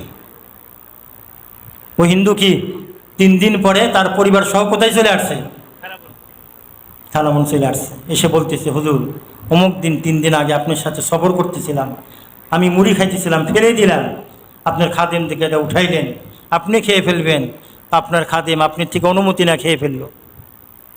আপনি খানাকে এত ইজ্জত করলেন, সম্মান করলেন, তাজিম করলেন। তো আমার বুঝে আসছে যে ইসলাম ধর্ম সত্য ধর্ম। ইসলাম ধর্ম কি? সত্য ধর্ম। আমি আসছি আমার পরিবার সহ আপনার হাতে ইসলাম গ্রহণ করার জন্য। ইত্তেবাই সুন্নাত কিসের বলেন? আশহাদু আন্না মুহাম্মাদার রাসূলুল্লাহ। এই কথার দিকে ইঙ্গিত করা হয়েছে যে তুমি আর কামিয়াবি সফলতা একমাত্র জনাবি মুহাম্মদ রাসূলুল্লাহ সাল্লাল্লাহু আলাইহি ওয়াসাল্লাম তরিকার মধ্যে, তার সিস্টেমের মধ্যে, সকাল থেকে নিয়ে রাত্রি শোয়া পর্যন্ত তুমি যত কি কাজ করো, আত্মশুদ্ধির মাধ্যম হলো ইত্তেবাই সুন্নাত। কি বলেন? ইত্তেবাই সুন্নাত। আমার যদি প্রতিটা কাজ সুন্নত মোতাবেক হয়, আমার খাওয়া ঘুম, আমার প্রতিটা কাজ যদি সুন্নত মোতাবেক হয়, কি বলেন?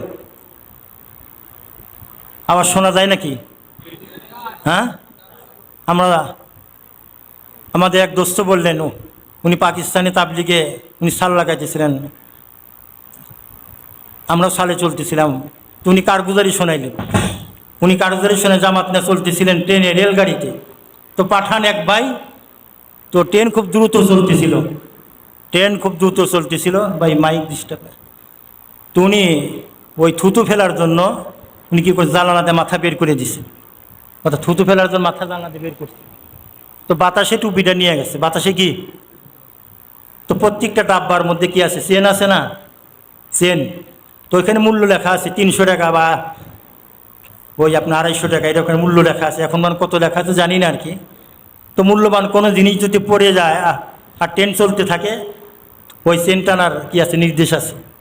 আমার ওই সাথী ভাই বললেন, উনি আলেম ছিলেন, উনি জামাতে কারগুজারি শুনেলেন। পাঠান এক ভাই, উনি মাথা বের করে থুতু ফেলছে, ওই বাতাসে টুপিটা নিয়ে গেছে। তো ওনার হাতের সামনে চেন ছিল, কী করছে, চেন টানছে। চেন টানার পরে তো রেলগাড়ি কী করছে, ব্রেক করছে, থামাই দিছে। তো উনি নাইমে গিয়ে টুপিটা নিয়ে আসছে। এখন আনার পরে দেখে যে টুপি কি ছেঁড়া ফাটা, ওই ছিঁড়ে গেছে, তারপরে ময়লাযুক্ত। তো আমার ওই দোস্ত বললেন, সাথী ভাই বললেন যে ভাই আজকে বিপদে ফেলবা, তুমি একটা কি ছেঁড়া টুপি, এরপরে ময়লাযুক্ত টুপি, এটার জন্য তুমি চেন টানলা। এমনি তো তাবলিগওয়ালাদেরকে অনেকে দেখতে পারে না। তো এটা তো কি তোমার তদন্ত করার জন্য গার্ড আসবে, এরপরে পুলিশ আসবে, এটার তদন্ত কমিটি আসবে, তো আমরা কি জবাব দিব? পরে যাই হোক অনেক কথা বলছে। উনি জামাতের জিম্মাদার ছিল, ওই পাঠানো ভাইকে বলছে যে কি যখন তদন্ত করার জন্য আসবে, জিজ্ঞাসা করবে, তো আপনি কোনো জবাব দেবেন না, তুমি কোনো কথা বলবো না, তাহলে যা বলার আমি বলবো। উনি একজন সাধারণ লোক ছিল। আল্লাহ, তদন্ত কমিটি যখন আসছে, আসার পরে জিজ্ঞাসা করছে চেন টানছে কে, তোকে নিষেধ করছে। নিষেধ করার পরে বলতেছে মাই খিসাও, মাই বলতেছে আমি টানছি, আমি টানছি। ওকে নিষেধ করেছে, তারপরে বলতেছে আমি টানছি। আল্লাহ আকবার। গার্ড জিজ্ঞাসা করছে, এরপরে পুলিশ জিজ্ঞাসা করছে কী জন্য টানছো। এখন মাথায় থেকে টুপি খুলে বলতেছে এ টুপি গের গিয়া থা। তো বলতে টুপি গের গিয়া থা। তো গার্ড বলতেছে যে সাধারণ একটা টুপির জন্য তুমি চেন টানলা, এটা সেরা ফাটা ময়লাযুক্ত একটা টুপির জন্য তুমি চেন টানলা, এটা একটা সাধারণ, এ তো মামুলি চিজ হয়, উর্দুতে বলে মামুলি চিজ হয়, এর জন্য হাজার হাজার প্যাসেঞ্জারে তুমি কষ্ট দিলা। আল্লাহু আকবার। ওই ভাইকে কথা বলতে নিষেধ করতে, কিন্তু সে বলতেছে দেখেন সাধারণ লোক, আল্লাহ তার জেহেনে দিয়ে দিছে, বলতেছে ভাই দেখো ये कोई मामूली चीज़ नहीं है, ये कोई मामूली चीज़ नहीं है, ये नबी अलैहिस सलाम का सुन्नत है। বলতেছে নবী আলাইহিস সালামের কি, আর একটা সুন্নতের মূল্য এর 7 তবকা আসমান জমিন বিক্রি করলে হবে না। আমি তো নবী আলাইহিস সালাম সুন্নতের মহব্বতে এই আমলটা করছি, আমি এই মহব্বতে নিয়ে আসছি। তখন পুলিশ তার পিঠের উপরে হাত রেখে বলতেছে আপকা বাত বিলকুল সহি হয়, বলতেছে তোমার কথা সত্য। তোমার কথা কি? দেখেন দুনিয়াতে যদি একজন সুন্নতের উপরে আমল করার কারণে সে যদি রক্ষা পায়, আর যার মাথার থেকে নিয়ে পা পর্যন্ত সুন্নতের দ্বারা সাজাইবে এবং সঙ্গনে কি সুন্নতের রঙে রঙিন হবে, তার এই সুন্নত বলেন নাজাতের উসিলা হবে কি হবে না আর কি। আশহাদু আন্না মুহাম্মাদুর রাসূলুল্লাহ। আজকে দেখেন আমাদের জীবনের প্রতিটা মুহূর্ত থেকে নবী আলাইহিস সালামের এক একটা সুন্নত কীভাবে বের হয়ে যেতেছে। আমরা কয়টা বলবো? আমার এক সাথী ভাই, উনি কারগুজারি দিলেন কি রাত্রে ঘুমানোর আগে বিছানা কী করতে হয়, 3 বার ঝাড়ু দিতে হয়, অর্থাৎ বালিশ ছড়ায় কি থাকে, খাতা থাকে, শীতের দিনেই থাকে। হ্যাঁ, সুন্নত হলো 3 বার ঝাড়ু দেওয়া, 3 বার কি ঝাড়ু দেওয়া। উনি বলেন যে আমি রাত্রে উনি আলিম ছিলেন, রাত্রে ঘুমানোর জন্য যখন গেছে উনি বালিশ ছড়াইছে। এখন বালিশ ছড়ানোর পরে দেখে যে তোষকের নিচে একটু উঁচা দেখা যায়। উনি চিন্তা করলেন না কি আমি তো তোষকের নিচে কিছু রাখি নেই। উনি যখন তোষক উঠাইছেন, উঠানোর পরে দেখে যে বড় একটা পিস্তল রাখা আছে। তো উনি চিন্তা করলেন যে এই পিস্তল তো অন্য কেউ রাখে নাই, আমার সাথে একজন দুশ্মনী করে, হয়তো সে রেখে আগে কি রেখে দিছে। আল্লাহ পাক কীভাবে হেফাজত করেন দেখেন। পরে সে ওই পিস্তল ঘরের বাহিরে রেখে আসছে। তো গভীর রাত্রে থানার থেকে পুলিশ আসছে, আসার পরে তাকে কি যে ঘুম থেকে উঠাইছে, তার বিছানাপত্র উঠাইছে, পুরা ঘর তল্লাশি করছে, কিন্তু কোথাও পিস্তল পায় না। তো যে রেখে গেছে সে তো কি নিশ্চয়তা দিছে যে তার ঘরে পিস্তল আছে, অবৈধ পিস্তল আছে। আল্লাহু আকবার। আসে গভীর রাতে তল্লাশি করে পায় নাই, তাই আল্লাহু আকবার। পরে যে ব্যক্তি তার দুশ্মন ছিল, তাহলে যে কি দুশ্মনী করে তার বিছানার নিচে পিস্তল রাখছে, পরবর্তীতে তার হাতে হ্যান্ডকাম লাগছে, কি সেই আসামি হয়ে গেছে। সে কি হয়েছে, আরও আমারও বন্ধু রক্ষা পেয়ে গেছে। এই রক্ষা যে পাইল কিসের কারণে বলেন? হ্যাঁ, আল্লাহ সুন্নতের কারণে। কিসের কারণে পাইল? তো সুন্নতের কারণে যদি দুনিয়াতে রক্ষা পায়, তাহলে আখিরাতে পাওয়া যাবে কি যাবে না বলেন? এই জন্য ইত্তেবাই সুন্নত। আশহাদু আন্না মুহাম্মাদুর রাসূলুল্লাহ আযানের মধ্যে 3য় পয়গাম, এরপরে 4র্থ পয়গাম হাইয়া আলাস সালাহ। কি ভাইয়া হাইয়া আলাস সালাহ অর্থ কি? আসো নামাজে। হাইয়া আলাস সালাহ, আসো নামাজে। হে জগতের মানুষ, হে মানব জাতি, যাদের আওয়াজে। হ্যাঁ, এরপর 5ম পয়গাম হলো হাইয়া আলাল ফালাহ, আসো নামাজে, তোমাকে কী দেওয়া হবে? সফলতা দেওয়া হবে তোমাকে। হ্যাঁ, দুনিয়া এবং আখিরাতে নিরাপত্তার কী দেওয়া হবে? সার্টিফিকেট দেওয়া হবে। হাইয়া আলাল ফালাহ, এটা হলো পৃথিবীর সর্বোচ্চ সুসংবাদ। এটা হলো পঞ্চম পাইগাম, এটা হলো পঞ্চম কি পাইগাম বার্তা। আর ষষ্ঠ বার্তা হলো কি ফজরের নামাজের সময় আসসালাতু খায়রুম মিনান নাওম, কি ভাই ঘুম হইতে নামাজ উত্তম। এই 6টা বার্তা কিসের মধ্যে? আজানের মধ্যে। কয়বার শুনি বলেন? 5 বার। তো নামাজ যারা পড়ি না, কি বলে, নামাজ যারা পড়ি না তাদের অবস্থা কি হইতে পারে? এই জন্যে কি বলে, নামাজ পড়বো তো ইনশাল্লাহ নাকি? আজকের থেকে আমরা পুরাপুরি নামাজ আমরা নিয়ত করি যে আমি যতদিন বেঁচে থাকবো আমার জীবনের প্রথম নম্বরের কাজ থাকবে আমি আজান শোনার সাথে সাথে আমি মসজিদে চলে যাব। কে কে রাজি আছেন ইনশাল্লাহ বলে? হ্যাঁ। আর আমরা 1 নম্বর মুসল্লি হওয়ার জন্য চেষ্টা করব। কয় নম্বর মুসল্লি? হ্যাঁ, 1 নম্বর মুসল্লি কাদেরকে বলে? যারা ওযুর সাথে আজান শোনে। যারা কি ওযুর সাথে আজান শোনে তারা হলো কি, এদের নিয়াত করি যে আজানের পূর্বেই আমরা ওযু করে নিব। আজানের পূর্বে কি করে নিব? ওযু করে নিব। এদিনে 5 ওয়াক্ত নামাজ আমরা জামাতের সাথে আদায় করবো তো ইনশাল্লাহ নাকি বলেন? এটা আমাদের প্রথম নম্বরের কাজ। এটা হল পৃথিবীর সর্বোচ্চ সুসংবাদ। নামাজ যে 5 ওয়াক্ত হইল, এর অনেকগুলি হেকমত আছে। অনেকগুলি কি আছে বলেন? হেকমত আছে। 1 নম্বর হেকমত হলো, প্রথমে মেরাজের রাত্রিতে নামাজ কত রাকাত ফরজ হয়েছিল? কি বলেন? 50 রাকাত। ওখান থেকে কি নবী আলাইহিস সালাম সুপারিশে কি আসছে? 50 থেকে কত আসছে? 5 আসছে। আল্লাহ পাক 50-এর সাথে যে নোকটা ছিল, আরবিতে 50 লিখতে একটা ফোঁটা দিতে হয়, এটা 0। কি বাংলাতে 0, ইংরেজিতে 0 দিতে হয়, তাই না? আর আরবিতে একটা কি দিতে হয়? নোকতা দিতে হয়। আল্লাহ পাক নোকতা সরাই দিয়েছেন, এখন কত হয়েছে? 5 হয়েছে। কিয়ামতের দিন আল্লাহ পাক রহমতের নোকতা লাগাই দিবেন, কি হবে? কত হবে বলেন? আল্লাহ পাক একটা নিয়ম আছে, যদি কেউ একটা নেক আমল করে আল্লাহ পাক 10 গুণ বাড়ায় দেয়। কয় গুণ বাড়ায় দেয়? যদি 5 ওয়াক্ত নামাজ পড়ি তাহলে 50 ওয়াক্ত নামাজ আদায় করার সব আল্লাহ পাক দান করবে। এই 1 নম্বর হিকমত। 2 নম্বর হিকমত হলো, আল্লাহু আকবার। 2 নম্বর হিকমত কি? আল্লাহু আকবার। আমাদের এই দুনিয়াতে চলার জন্য আমাদের মৌলিক প্রয়োজন হলো 5টি। একটু খেয়াল করে, মৌলিক প্রয়োজন কয়টি? 5টি। 1 নম্বর হলো খানা পিনা। 1 নম্বর কি ভাই? খানা পিনা। 2 নম্বর শরীর রাখার জন্য পোশাক। আর 3 নম্বর বিবি বাল বাচ্চা। আর 4র্থ নম্বর হলো আমাদের দুনিয়াতে থাকার জন্য, আমাদের বসবাস করার জন্য একটা বাড়ি। আর 5ম নম্বর হলো সোয়ারি। 5ম নম্বর কি? সোয়ারি। 5টা প্রয়োজন। কয়টা প্রয়োজন? এই প্রয়োজনগুলো কে দান করছেন? আল্লাহ পাকের নিয়ামত কি না বলেন? এই প্রয়োজনগুলো আল্লাহ পাকের নিয়ামত কি না? এই খানা পিনা, এই খাদ্য সামগ্রী কে দান করছেন? আমাদের শরীর রাখার জন্য কাপড় কে দিচ্ছেন? আমাদের বিবিবাল বাচ্চাকে দান করছেন। আমাদের বাড়িকে দান করছেন। আমাদের সোয়ারি যানবাহন গাড়িকে দান করছেন আল্লাহ। সব নিয়ামত। এই নিয়ামতের শুকরিয়া আদায় করা দরকার কি দরকার না? আল্লাহ পাক বলেন যে এই নিয়ামতগুলি শুকরিয়া আদায় করার জন্য আমি 5 ওয়াক্ত নামাজ দিলাম। আমি 5 ওয়াক্ত কি দিলাম? নামাজ দিলাম। মানুষের 5 হালাত, কয় অবস্থা? মানুষের 5 অবস্থার মধ্যে মানুষ থাকে। হ্যাঁ, 1 নম্বর হলো দাঁড়ানো। 1 নম্বর কি? দাঁড়ানো। 2 নম্বর আমরা এখন বসা অবস্থা আছি।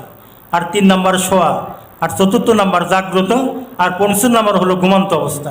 এই 5 অবস্থার মধ্যে মানুষের উপরে আল্লাহ পাকের নিয়ামতের বৃষ্টি বর্ষণ হইতে থাকে। বলেন এই নিয়ামতের শুকরিয়া আদায় কি দরকার কি দরকার না? আল্লাহু আকবার। এই 5 অবস্থার মধ্যে আমি দাঁড়িয়ে থাকি, আমি বসা অবস্থায় থাকি, আমি শোয়া অবস্থায় থাকি, আমি জাগ্রত অবস্থায় থাকি, আমি ঘুমন্ত অবস্থায় থাকি, আমার আপনার উপরে নিয়ামতের বৃষ্টি বর্ষণ হইতে থাকে। এই নিয়ামতের শুকরিয়া আদায় করা। আল্লাহ পাক বলেন এর জন্য 5 ওয়াক্ত নামাজ। এর জন্য কি? 5 ওয়াক্ত নামাজ। আমরা যে আল্লাহ পাক আমাদের এই দুনিয়ার জীবন যখন শেষ হবে, তাই না, শেষ হওয়ার সাথে সাথে আমার আপনার সামনে 5টা বিপদের ঘাঁটি আসবে। কয়টা? 5টা বিপদের কি আসবে? মুসিবতের ঘাঁটি আসবে। 1 নম্বর হলো মৌত। 1 নম্বর কি? মৌতের, এটা বিপদ। আর 2 নম্বর হলো কবরে আযাব, আযাবে কবর। 3 নম্বর হলো হাসরের ময়দানে আমার হাতে আমলনামা আসবে। আর 4র্থ নম্বর হলো পুলসিরাত, আমাকে পার হইতে হবে। আর 50 নম্বর হলো জান্নাতের দরজা পার হয়ে আমাকে জান্নাতে প্রবেশ করতে হবে। বলেন এই 5টা বিপদের ঘাঁটি, বলেন কয়টা বিপদের ঘাঁটি? 5টা বিপদ। 1 নম্বর হলো মৌতের ঘাঁটি, আর 2 নম্বর হলো কবর, 3 নম্বর হাসরের ময়দান, 4 নম্বর পুলসিরাত, আর 5 নম্বর হলো জান্নাতের দরজা। আল্লাহ পাক বলেন এই 5টা এই বিপদের ঘাঁটির জন্য আমি তোমাদেরকে 5 ওয়াক্ত নামাজ দিলাম। যারা এই 5 ওয়াক্ত নামাজের হেফাজত করবে, যারা যত্ন সহকারে আদায় করবে, আমি তাদেরকে আমার নিজ দায়িত্বে আমি নিরাপত্তা দিয়ে এই 5টা বিপদের ঘাঁটিতে মুসিবতের সময় আমি তাদেরকে নিরাপদে জান্নাতে পৌঁছে দেব। এই 5 ওয়াক্ত নামাজ। আর একটা বিষয় দেখেন, আমাদেরকে আমরা যে কি নাপাক হই, অপবিত্রতা অবস্থা থেকে আমাদেরকে কি পবিত্র হাসিল করার জন্য গোসল হলো 5 প্রকার। 1 নম্বর হলো যদি স্বামী স্ত্রীকে সহবাস করে এর জন্য গোসল ফরজ। 1 নম্বর কি? গোসল ফরজ। 2 নম্বর পবিত্রতা হাসিল করার জন্য কি মহিলারা যখন হাইজ নেফাস থেকে কি হয়, কি পবিত্র হয়, এটা 2 প্রকার। 3 প্রকার হলো একজন যখন কি হয় অমুসলিম ইসলাম গ্রহণ করে, কি করে কি অমুসলিম কি করে ইসলাম গ্রহণ করে, তাই না? এভাবে 5টা অপবিত্রতা থেকে কি করা, পবিত্রতা হাসিল করার জন্য গোসল 5 প্রকার। কি গোসল করে কি বল তো ঠিক তদ্রূপ আমার আভ্যন্তরীণ যে আমার মধ্যে যে কি আছে অপবিত্রতা আছে, এই আভ্যন্তরীণ অপবিত্রতা থেকে পবিত্রতা হাসিল করার জন্য আল্লাহ পাক আমাদেরকে 5 ওয়াক্ত নামাজ দিয়েছেন।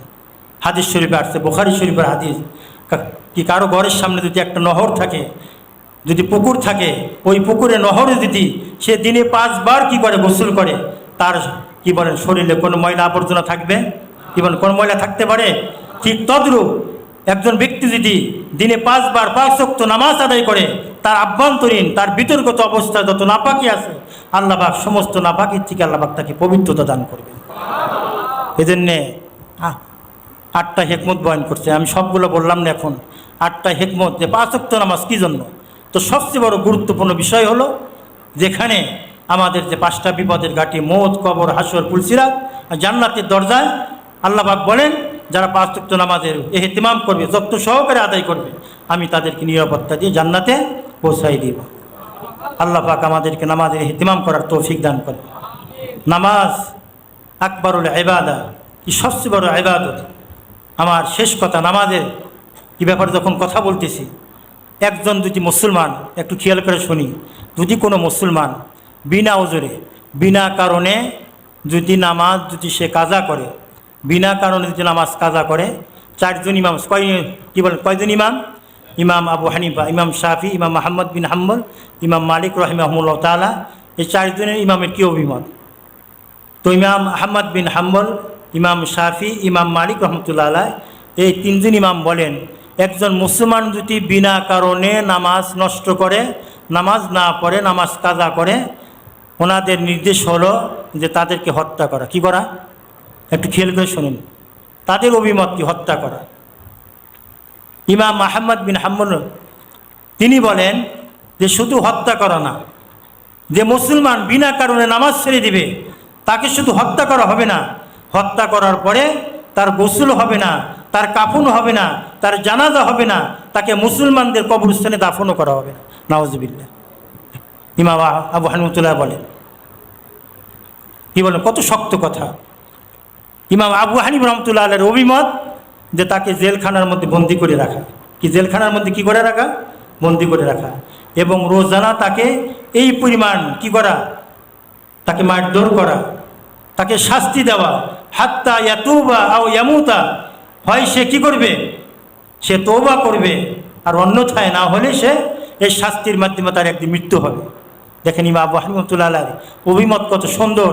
এখানে তওবা করার সুযোগ আছে, যে তাকে রোজানা এই পরিমাণ শাস্তি দেওয়া হবে, তাকে মারধর করা হবে, পিটাই করা হবে, হাত্তা ইয়াতুবা, এই শাস্তির কারণে সে তওবা করবে, সে ফিরে আসবে, অর্থাৎ নামাজ শুরু করবে, অন্যথায় তাকে রোজানা এরকমভাবে শাস্তি দিতে একদিন তার মৃত্যু হবে।